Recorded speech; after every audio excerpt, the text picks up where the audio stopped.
Dr. Elena Vasquez pushed herself away from the metal wall and floated across her small workshop.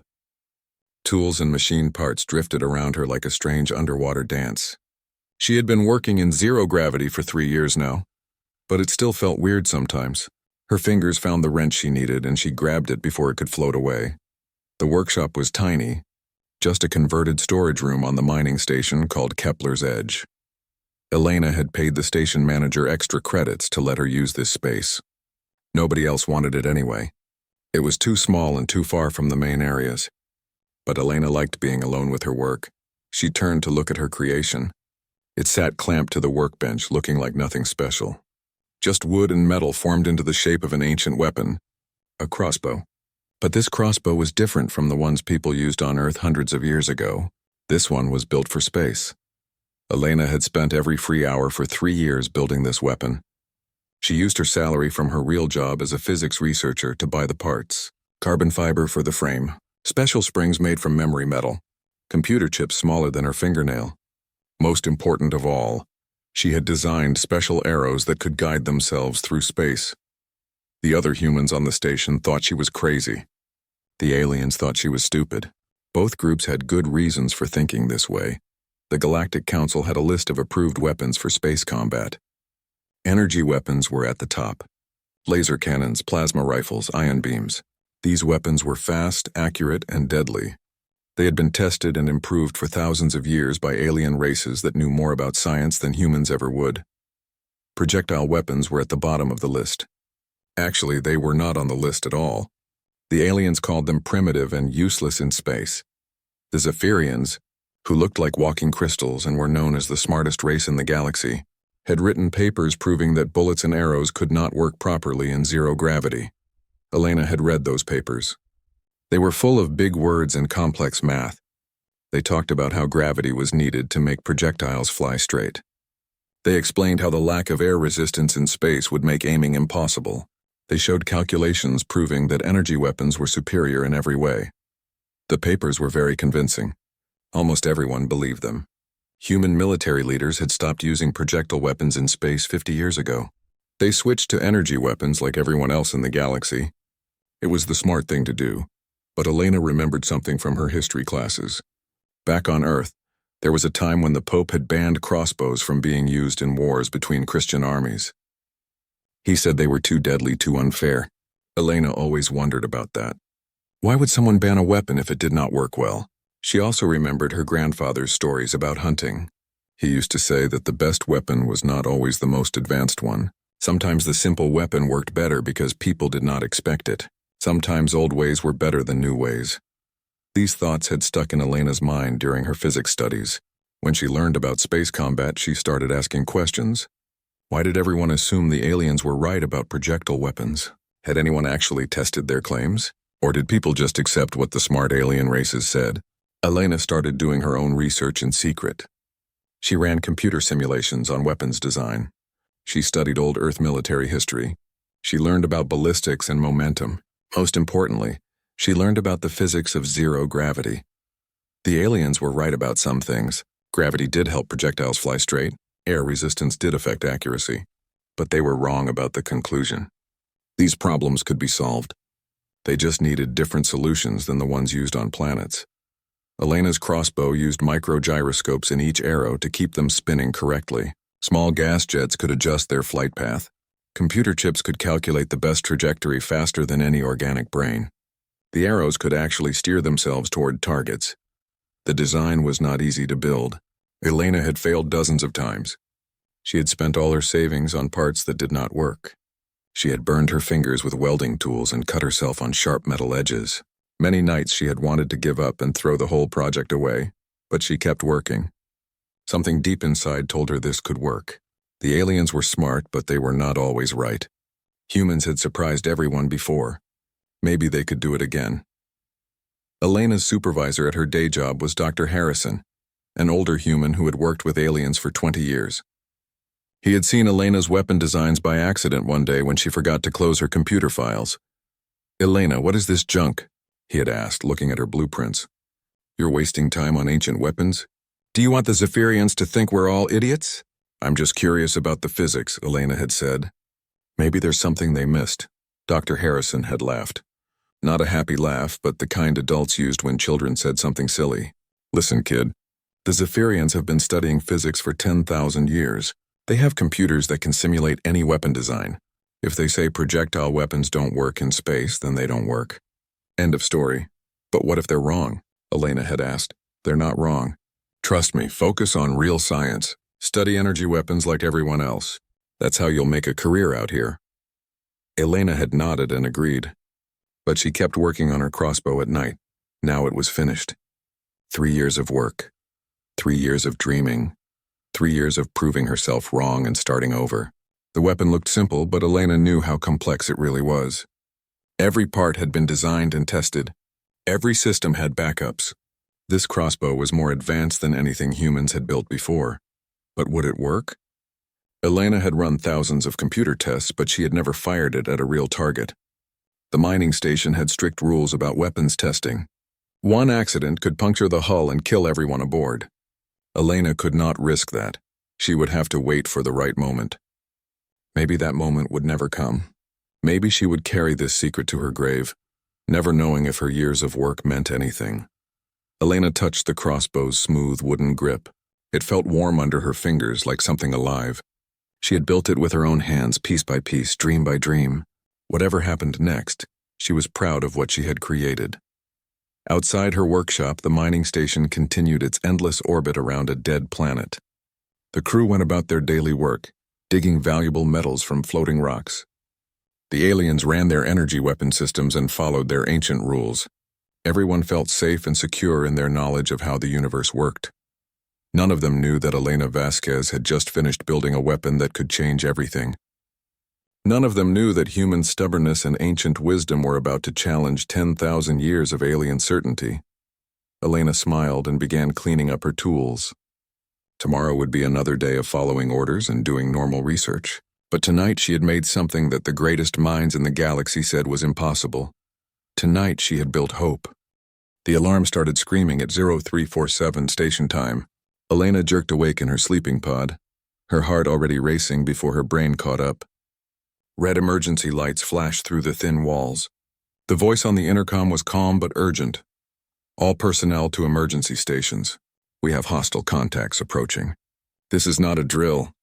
Elena pulled on her work clothes and grabbed her emergency kit. She had done this drill 100 times, but this felt different. The vibrations through the station hall were wrong. These were not practice maneuvers. She pushed herself through the corridors toward her assigned emergency station. Other crew members floated past her, their faces tight with worry. The mining station had good defenses, but everyone knew that raiders sometimes attacked isolated outposts like theirs. Commander Thess, the Zephyrian security chief, was already at the main control center when Elena arrived. His crystal body flickered between blue and red colors, which Elena had learned meant he was stressed.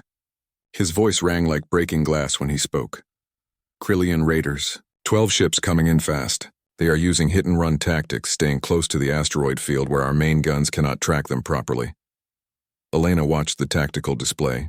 The enemy ships were small and quick, darting between the floating rocks like angry insects. The station's energy weapons kept firing, but the raiders were too smart. They used the asteroids as shields and only exposed themselves for seconds at a time. "Can we call for help?" asked Dr. Harrison. "The nearest patrol ship is 6 hours away," Commander Thess replied. His crystal form flickered faster now. "We must hold them off ourselves." For the next hour, Elena watched the battle through the station's cameras. The raiders were good at their job. They stayed just out of range of the heavy weapons, picking at the station's defenses like predators testing their prey. Several times they sent boarding pods toward the docking bays, but the station's automated defenses drove them back. Elena noticed something the others missed. The raiders were learning. Each attack came closer to succeeding. Each retreat taught them more about the station's weaknesses. They were not trying to win quickly. They were planning to win eventually. "Commander," she said, "they're wearing us down. Every time they attack, they gather more information about our defense systems." Commander Thess's crystal body turned toward her. "I am aware of this, Dr. Vasquez. But there is nothing we can do except hold our positions and hope help arrives in time." "What about manual defenses? Small weapons that could guard the docking bays?" "We have energy rifles for security teams," Commander Thess said. But the raiders know this. They have armor and shields designed to stop such weapons. Besides, energy weapons create signatures that enemy sensors can detect from great distances. Elena's mind started racing. Energy weapons created signatures. The raiders had sensors designed to detect energy weapons. But what about weapons that created no energy signature at all? She thought about her crossbow, sitting in her workshop just 3 levels down. No energy signature. No electronic systems that could be detected. Just physics and momentum, like throwing a rock but with much better accuracy. "Commander, I have an idea," Elena said. "What if we used a weapon the raiders are not expecting? Something their sensors cannot detect?" Commander Thess made a sound like wind chimes in a storm. "Dr. Vasquez, this is not the time for theoretical physics. We need practical solutions." "This is practical," Elena said. "I've been working on a projectile weapon that could work in zero gravity. It doesn't use any energy that their sensors could detect." Dr. Harrison stared at her. "Elena, not now. Your hobby project won't help us here." "It's not a hobby," Elena said. "I've spent 3 years perfecting the design. It could actually work." Commander Thess's color shifted to a deeper red. "Dr. Vasquez, projectile weapons are useless in space. This has been proven by thousands of years of research. Please return to your emergency station." But Elena was already moving. She pushed herself toward the corridor, her mind focused on getting to her workshop. Behind her, she heard Dr. Harrison calling her name, but she did not stop. The station shook as another enemy attack hit the outer shields. Elena pulled herself through the maintenance tunnels, taking shortcuts she had learned during her 3 years aboard. Emergency lights flashed around her and the alarm kept screaming its warnings. Her workshop was exactly as she had left it. The crossbow sat clamped to her workbench, looking innocent and simple. Elena unclipped it and checked the loading mechanism. She had 12 arrows, each one carefully crafted and tested in computer simulations. The arrows looked like ordinary hunting bolts, but each one contained technology that would have amazed the greatest engineers of ancient Earth. Micro-gyroscopes to maintain stable flight. Tiny computer chips programmed with guidance algorithms. Compressed gas jets that could make small course corrections. Most importantly, they were designed to work perfectly in zero gravity. Elena strapped the crossbow to her back and put the arrows in a special quiver she had designed. She checked her emergency suit to make sure it was sealed properly. If her plan worked, she would be in a very dangerous place very soon. The station shook again, harder this time. Through the intercom, Elena heard Commander Thess reporting that the raiders had broken through the outer defense perimeter. They were heading for the main docking bay. Elena pushed herself through the corridors toward the docking bay. She passed security teams running in the opposite direction, carrying energy rifles and looking determined but scared. None of them expected to survive a direct fight with Krillian raiders.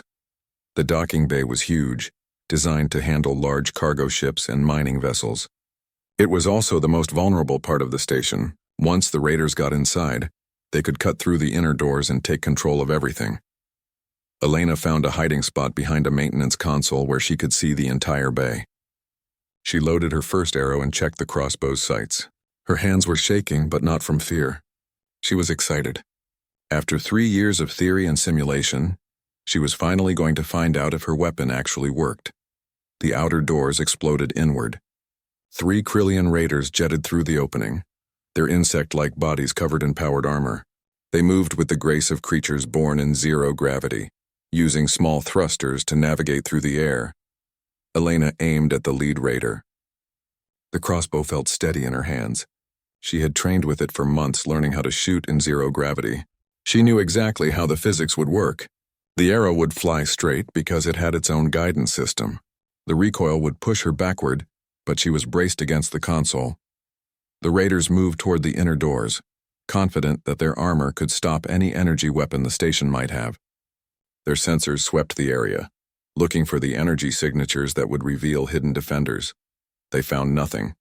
Elena's crossbow generated no energy signature at all. She pulled the trigger. The arrow flew across the docking bay like a guided missile. Its tiny computer brain made calculations faster than any organic mind could follow. The microjets adjusted its course 3 times during the 1-second flight. The lead raider never saw it coming. The arrow hit him center mass, punching through his armor like it was made of paper. The impact sent him spinning backward into a cargo container. Elena was already loading her second arrow. The second Krillian raider spun toward where his partner had been floating a moment before. Elena could see confusion in his movements. The raider's sensors showed no energy weapon discharge, no heat signature, nothing that could explain how his teammate had just been knocked unconscious. Elena steadied herself against the maintenance console and aimed carefully. The raider was moving now, making himself a harder target. But Elena had practiced this scenario hundreds of times in computer simulations. She knew how to lead a moving target in zero gravity. The physics were actually simpler than shooting on a planet. No wind to account for. No gravity pulling the projectile down. Just pure momentum and trajectory.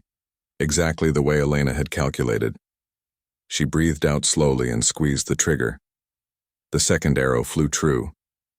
It caught the raider in the shoulder, spinning him around and sending him crashing into the docking bay wall. The impact echoed through the metal structure like a giant bell. The third raider finally understood that someone was shooting at them, but he still could not figure out where the attacks were coming from. His sensors kept scanning for energy signatures and finding nothing. To his equipment, the attacks were coming from empty space. Elena smiled grimly and loaded her third arrow.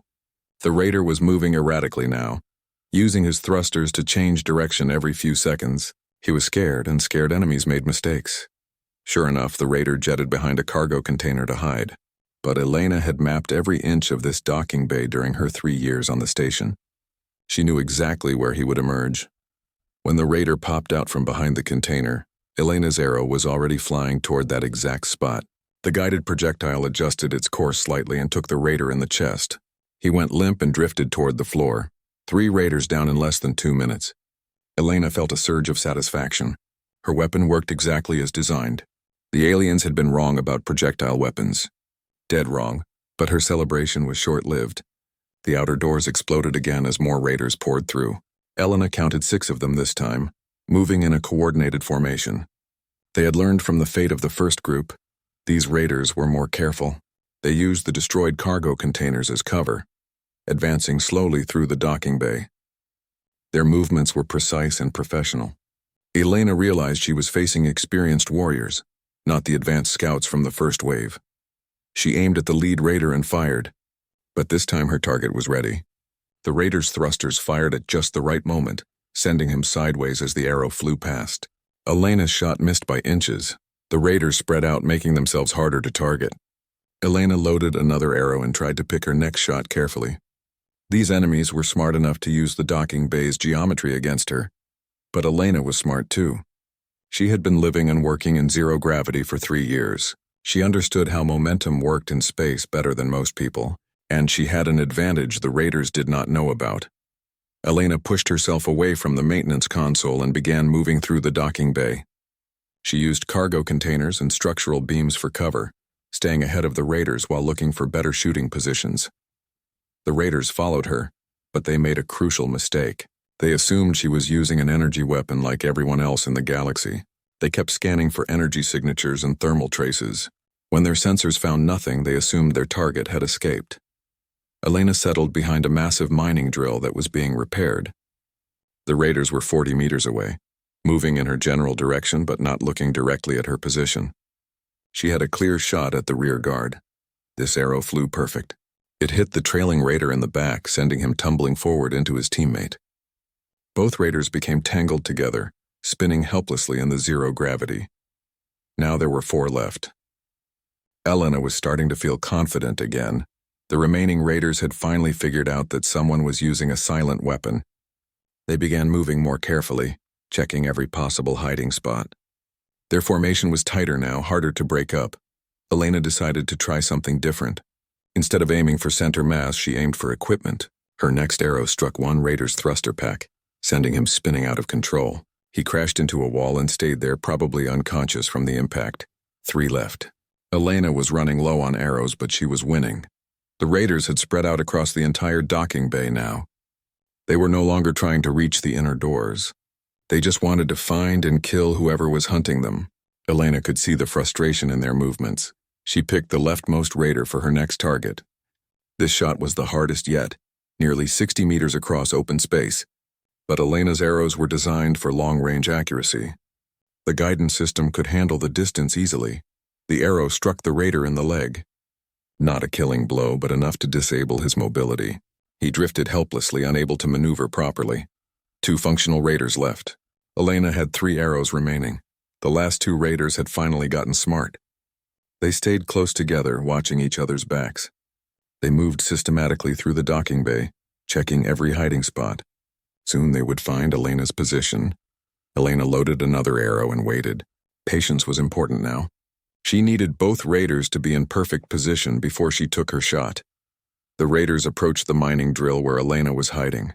They were being very careful, using hand signals to coordinate their search. Elena could hear their breathing through their helmet radios. When they were both visible around the edge of the drill, Elena took her shot. The arrow hit the lead raider in the chest, knocking him backward into his partner. Both raiders spun away from the drill, giving Elena time to load her final arrow. But the last raider recovered quickly. As Elena stood up to take her final shot, the raider spotted her. He raised his energy rifle and fired.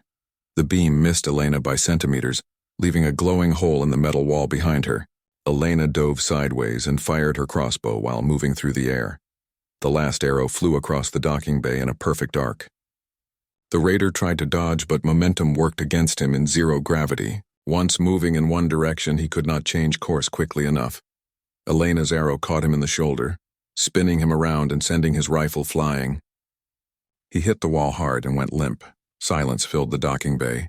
Elena floated in the middle of the space, surrounded by unconscious or disabled raiders. Her crossbow was empty, but she would not need it anymore. Through the intercom, Elena heard Commander Thess's voice. "Security teams to Docking Bay 1. We are detecting no energy weapon signatures, but all hostile contacts appear to be neutralized." Elena smiled and began collecting her arrows. Some of them could be reused after minor repairs. Others would need to be completely rebuilt. But that was okay. She had proven her point. Projectile weapons could work in zero gravity. They could work very well. The security team arrived 10 minutes later. They found Elena sitting calmly next to her crossbow, waiting to explain what had happened. The Krillian raiders were all unconscious but alive, floating around the docking bay like broken toys. Commander Thess was the first through the inner doors. His crystal body flickered between colors as he tried to process what he was seeing. "Dr. Vasquez," he said slowly, "how did you accomplish this?" Elena picked up her crossbow and showed it to the security chief. "Sometimes the old ways are the best ways, Commander. The Raiders' sensors were designed to detect energy weapons. They never saw my arrows coming." Commander Thess stared at the simple wooden weapon in Elena's hands. "This is impossible. Projectile weapons cannot work effectively in zero-gravity environments." "I know what the textbooks say," Elena replied, "but I just proved them wrong." The medical team had taken away the unconscious raiders, and the damage control crews were fixing the holes in the docking bay walls. Elena sat in the station's main conference room, her crossbow on the table in front of her. Around the table sat Commander Thess, Dr. Harrison, Chief Engineer Santos, and 3 other senior staff members. Everyone was staring at the weapon like it might explode. "Explain this," Commander Thess said. His crystal body was flickering between blue and yellow now, which Elena had learned meant he was confused and curious at the same time. Elena picked up one of her arrows and held it so everyone could see. The Zephyrian research papers were right about one thing. Regular projectile weapons don't work well in zero gravity, but they assumed that meant all projectile weapons were useless. They never considered that someone might design projectiles specifically for space combat. She pointed to the arrow's tip. "This isn't just a sharp piece of metal. It contains a computer chip smaller than my fingernail. The chip is programmed with guidance algorithms that let the arrow steer itself toward targets." Dr. Harrison leaned forward. "That's impossible. How can an arrow steer itself? It has no propulsion system." Elena smiled and pointed to tiny holes along the arrow's shaft. "Compressed gas jets. Each arrow carries enough gas for about 20 course corrections. The computer calculates the best trajectory and fires the jets to keep the arrow on target." Chief Engineer Santos picked up the arrow and examined it closely. "Where does the power come from?" "I don't see any battery. The arrow generates its own power as it spins," Elena explained. "Tiny magnets create electrical current that powers the computer and gas jets. It's like a miniature wind generator, except it runs on rotational momentum instead of airflow." Commander Thess's crystal form had stopped flickering. Now it was glowing a steady orange color. Elena had never seen that color before, and she was not sure what it meant. Dr. Vasquez, the commander said slowly. How long have you been working on this design? 3 years, Elena replied. I started the project when I first arrived at the station. I've been working on it during my free time. Why did you not report this research to the science department? Elena looked around the table at the faces staring at her. Some looked impressed. Others looked suspicious. Dr. Harrison just looked confused. Because everyone would have told me it was impossible, Elena said. The Galactic Council has declared projectile weapons obsolete. Human military commanders stopped using them 50 years ago. If I had proposed this project officially, it would have been rejected before I could even build a prototype. Commander Thess made a sound like breaking glass. The Council's weapons research is based on 10,000 years of scientific study. Our greatest minds have examined every possible weapon design. Your greatest minds made assumptions, Elena said. They assumed that because old projectile weapons didn't work well in space, new projectile weapons couldn't work either. They never actually tested modern designs. Elena stood up and walked to the room's display screen. She called up a diagram showing the physics of her arrow design. Look at this, she said, pointing to the screen. The Zephyrian papers say that projectiles need gravity to fly straight.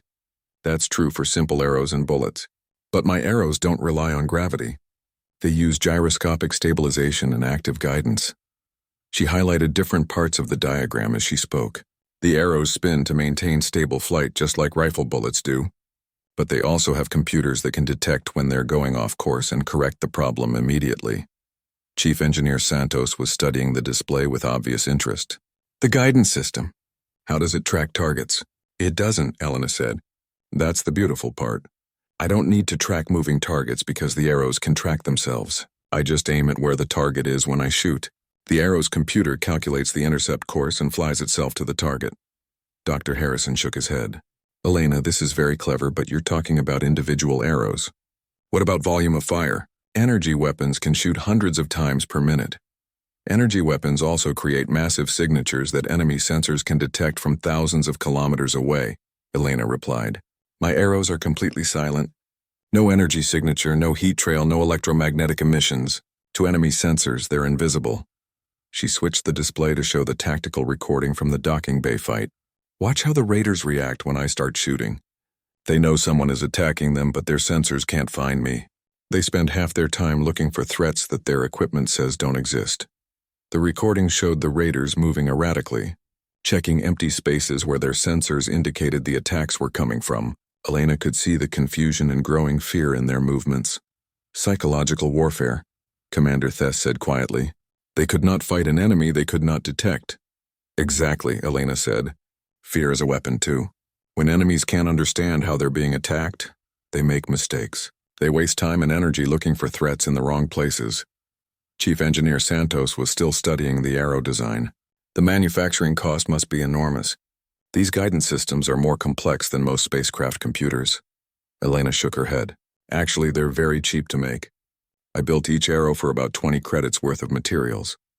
The computer chips are mass-produced items used in consumer electronics. The gas jets are modified from attitude control thrusters that every spacecraft uses. She called up a cost analysis on the display. A single energy rifle cost 3,000 credits. The power packs cost another 50 credits each, and they're only good for about 200 shots. My crossbow cost 400 credits to build, and I can reuse the arrows dozens of times. Dr. Harrison was looking at the numbers with surprise. These costs? Elena, if this is accurate, your weapon system is 15 times more cost-effective than standard energy weapons. More than that, Elena said. Energy weapons need regular maintenance, replacement parts, and specialized training. My crossbow is simple enough that anyone can learn to use it in a few hours. The arrows are self-guiding, so marksmanship training is minimal. Commander Thess had been quiet for several minutes, his crystal form cycling through different colors. Now he spoke up again. Dr. Vasquez, there is something I must tell you. I have already sent a report about today's events to the Galactic Council Defense Committee. They will want to examine your weapon personally. Elena felt a chill run down her spine. What does that mean? It means that very important people are going to want to understand how you accomplished what their research said was impossible, Commander Thess replied. They will want to know if humans have been hiding advanced technology, or if there are flaws in the Council's scientific methods. Dr. Harrison looked worried. Elena, this could be a problem. If the Council thinks we've been secretly developing weapons, we haven't been secretly developing anything, Elena said firmly. I built this weapon by myself, using publicly available materials and basic physics principles. Everything I did could have been done by anyone with enough patience and creativity. She looked around the table at the concerned faces. The real question is why nobody else tried this. Why did everyone just accept that projectile weapons were obsolete without actually testing new designs? Commander Thess made another glass-breaking sound. Because the Zephyrians are the most advanced race in the galaxy. When they say something is scientifically impossible, we believe them. Maybe it's time to stop believing everything we're told, Elena said. Maybe it's time to start thinking for ourselves. The room fell silent. Elena could see that her words had hit home. For too long, humans had been following the lead of other races, accepting their conclusions without question. Elena had proven that sometimes the followers could teach the leaders something new. What happens next? Elena asked. Commander Thess's crystal form flickered one more time before settling on a deep purple color. Next, Dr. Vasquez, you get to explain to the most powerful beings in the galaxy why their physics textbooks need to be rewritten. 6 months later, Elena stood before the Galactic Council in their great chamber on the capital world of Nexus Prime. The room was enormous, with representatives from 47 different alien species arranged in concentric circles around a central speaking platform. Elena had never felt so small in her entire life. The Zephyrian High Researcher, a crystal being twice the size of Commander Thess, spoke first. His voice echoed through the chamber like thunder. Dr. Elena Vasquez of Earth, you have been brought before this council to explain certain claims about projectile weapon effectiveness in zero-gravity environments. Our records show that such weapons were scientifically proven inadequate for space combat over 8,000 years ago. Elena held her crossbow steady in her hands. The weapon looked primitive and crude compared to the advanced technology surrounding her, but she knew what it could do. Honored researchers, Elena said, her voice amplified by the chamber's sound system. I'm not here to challenge your research. I'm here to show you that old research doesn't always apply to new designs. An insectoid, being from the Hive Collective, clicked its mandibles together. Human, your species has been part of galactic civilization for only 75 years. Do you truly believe you can improve upon millennia of weapons research? I believe that good ideas can come from anyone, Elena replied. And I believe that sometimes looking at old problems with fresh eyes can lead to new solutions. Elena had spent months preparing for this moment. Word of her successful defense of Kepler's Edge had spread throughout human space and beyond. Military commanders were asking questions. Scientists were running new tests. Most importantly, humans were building their own versions of Elena's crossbow design. The results had been impressive. Human security forces had tested the weapons against energy rifles in simulated combat. The crossbows won 8 times out of 10. The combination of stealth, accuracy, and psychological impact was proving devastating against enemies who expected conventional energy weapons. But the alien powers were not convinced. They claimed the tests were flawed, the results exaggerated. Some accused humans of deliberately hiding advanced technology to gain military advantages. Others insisted that Elena's success at Kepler's Edge had been pure luck. The High Researcher spoke again. We have examined your weapon designs, Dr. Vasquez. While the guidance systems are cleverly engineered, they do not overcome the fundamental limitations of projectile weapons in space combat environments. Elena had expected this response. The Zephyrians were too proud to admit they had been wrong about anything. But she had come prepared with more than just words. Honored researchers, may I demonstrate?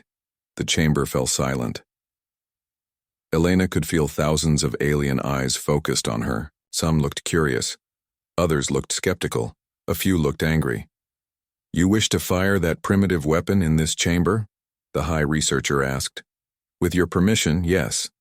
I've brought specially designed demonstration arrows that will not cause any damage to the chamber or its occupants. After several minutes of discussion among the council members, permission was granted. Elena loaded one of her practice arrows, which was designed to deploy a bright marker instead of causing physical damage. A target drone was released at the far end of the chamber, nearly 200 meters away.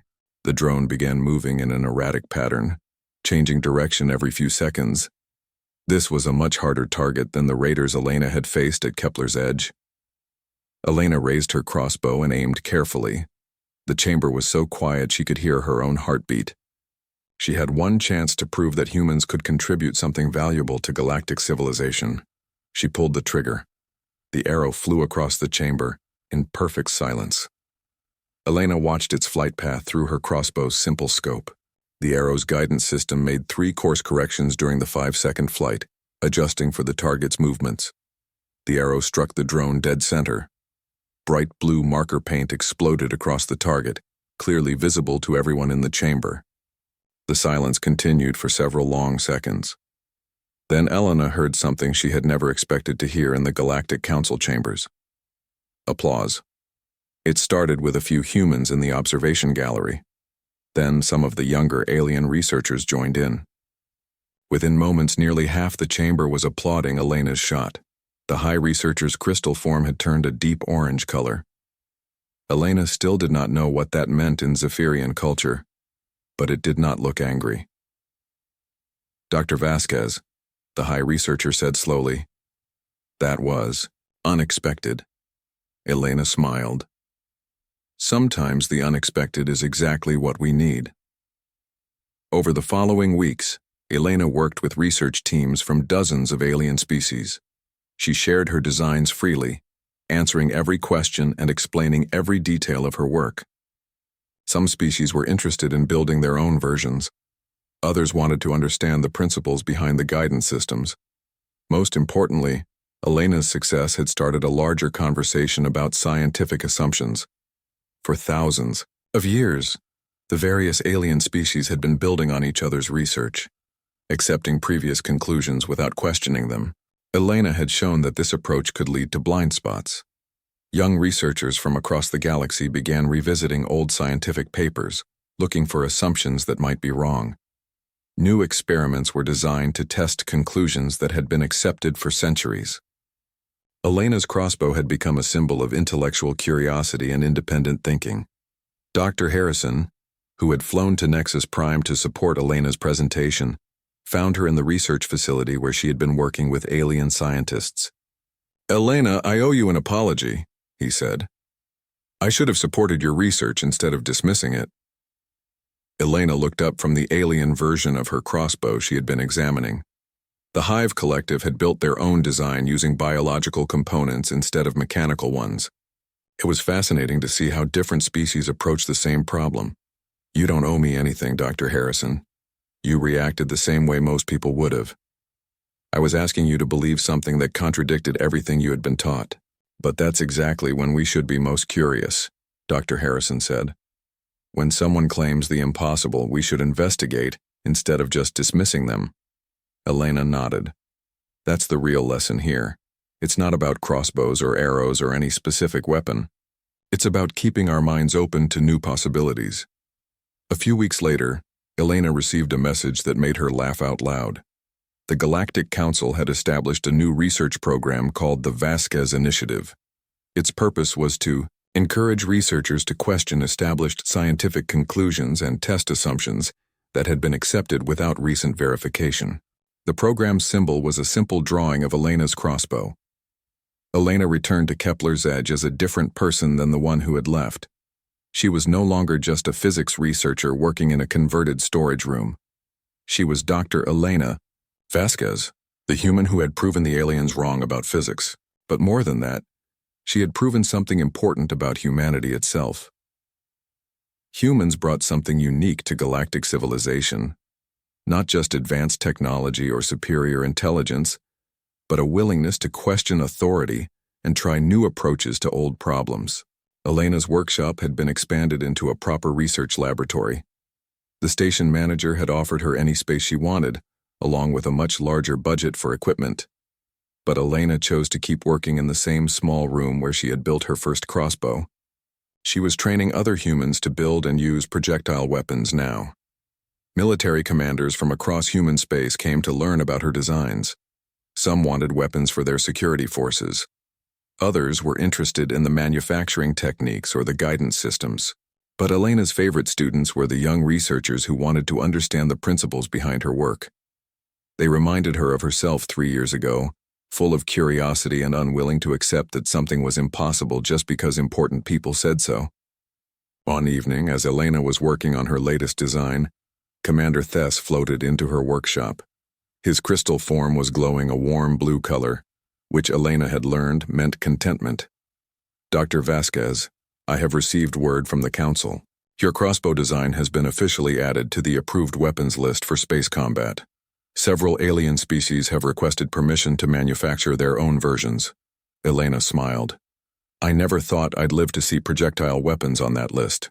"Nor did I," Commander Thess admitted. "You have taught us all an important lesson about the dangers of scientific arrogance." Elena picked up her original crossbow and ran her fingers along its wooden grip. The weapon looked exactly the same, as it had 6 months ago, but everything else had changed. "Commander, can I ask you something? When you first saw this weapon work, what did you think?" Commander Thess's crystal form flickered through several colors before settling on purple.